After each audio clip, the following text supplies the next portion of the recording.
In this video, we will be discussing the non-invasive treatment option for kidney and ureter stones, which is extracorporeal shockwave lithotripsy, commonly known as the shockwave lithotripsy. Herein, I will be discussing the procedure and its pros and cons. But it is always your treating urologist who will decide whether this procedure suits for your stone or not. So always follow your urologist advice. What all treatment options are there for the kidney and the stones which are stuck in the ureter? For the smaller stone which are less than 5 to 6 millimeter and when there is no fever, so usually your urologist will prescribe you medications, and in case they are not removed with the help of the medication, then you will need the endoscopic removal of the stones. And then there are many options like PCNL, RIRS, URSL, So what is the size of the stone, where it is stuck, will decide the type of the surgery needed.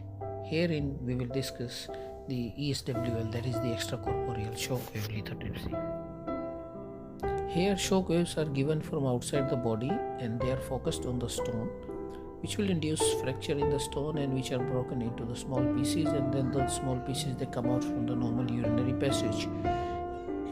This is a big machine where a balloon-like structure is attached to the back, and with the help of the X-ray, sound waves are focused. Usually in one sitting 2 to 3.5 thousand sound waves are given.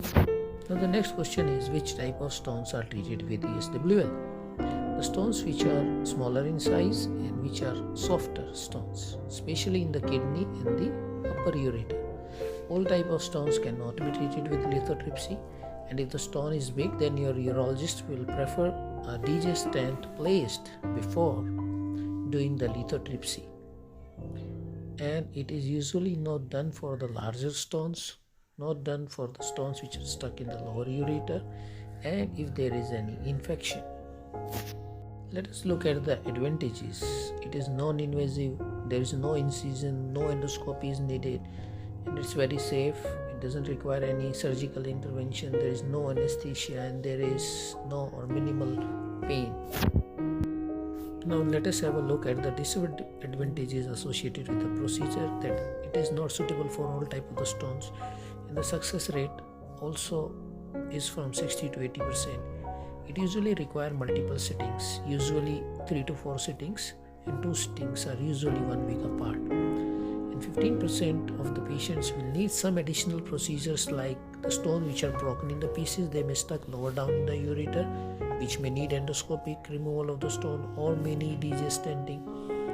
And 1 to 2% may have infection, or there can be minor bleeding, but which are usually treatable. Some patient after the procedure may experience very mild diarrhea for 2 to 3 days. So what is the procedure on the day and the night before?